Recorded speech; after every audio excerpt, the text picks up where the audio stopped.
All right, what is up? We're gonna I'm here for a Garfield tier list.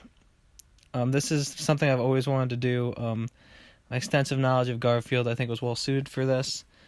Not every, but a pretty good chunk of Garfield's appearances in TV and in other media represented here. No video games.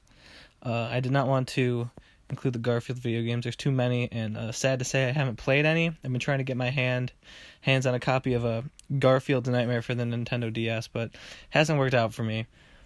I see everyone doing these tier lists. I threw it out on Twitter. Hey, give me one to do. Someone said, "Why don't you do Garfield?" And I said, you know what? That's a good idea, and I have nothing else to do. So let's just get started. Now, this first one is Garfield's appearance on this television program, Something Funnies. It was basically this TV show in the 80s. Like all things in the 80s, was just a total mess. It aired when Garfield was actually only 2 years old, so he was represented as a newcomer. Because of this, he was only a featured player. It wasn't the whole show. He only showed up a couple times. I'm gonna give this a C tier.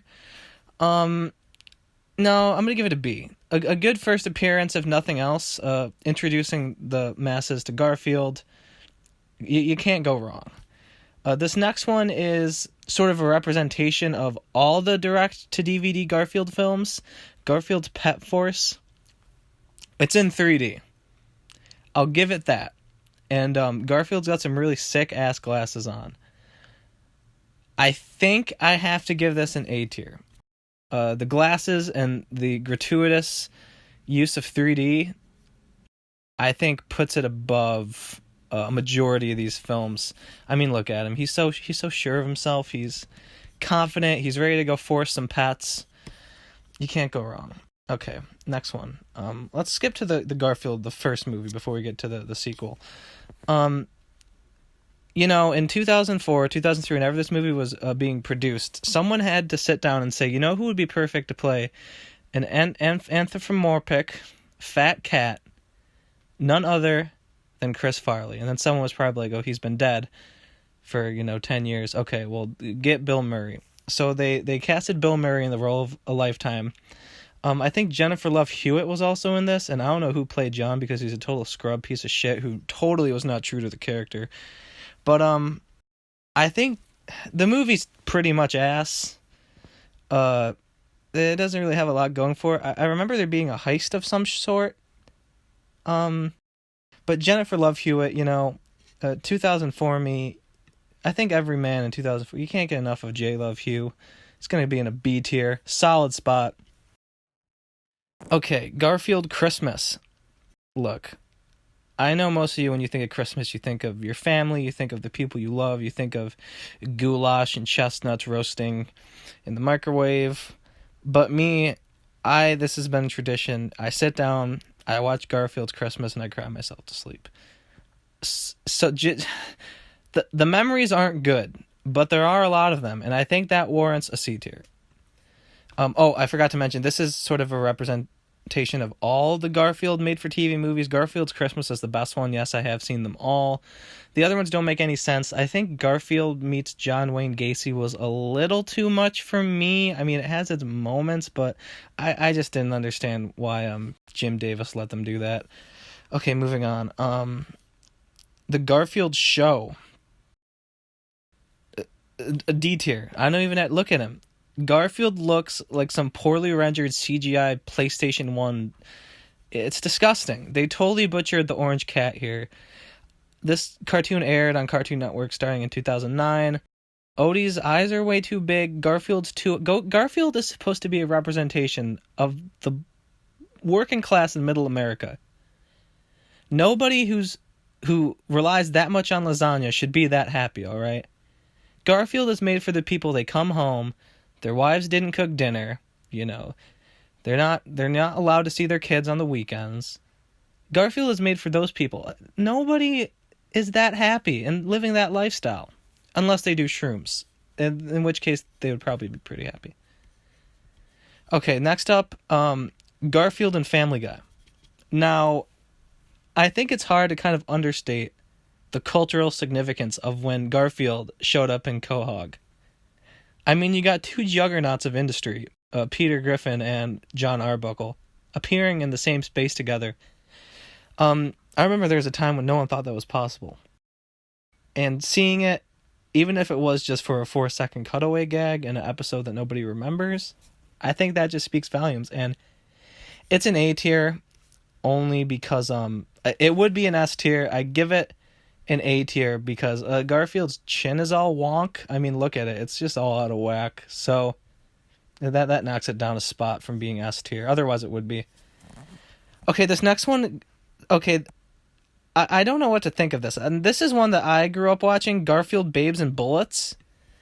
It's like noir Garfield, and the fact that there's a Garfield property that's titled Babes and Bullets. If someone said, hey, you want to watch Babes and Bullets, I'd be like, oh shit, there's going to be a lot of girls and a lot of action, maybe some blood and some lust. And nope. You got Sherlock, or like noir Garfield. Look at him. It's on here twice for some reason. I think because I just like it that much.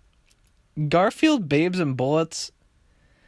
It's in the C tier, if only because the false advertising. I mean, I want to see some AK and I want to see some AKs and some women. I don't want to see, John Arbuckle. No, this is flagrant false advertising. But at the same time, it also deserves an A tier because the fact that there's a Garfield property where Garfield's like the sexaholic detective in the 30s. I mean, come on. How much coke were they doing when they came up with that? Okay. Next one.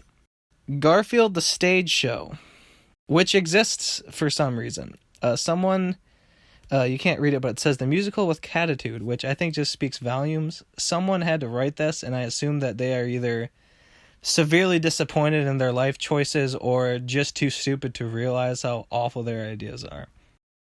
But I appreciate that. I appreciate taking the leap and saying, you know what, fuck it.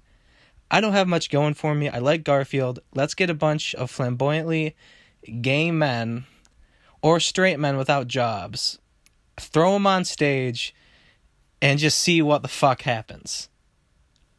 For me, that warrants a B tier, even if the show only ran for like 2 weeks at a convention center in Illinois. That to me warrants that. Okay.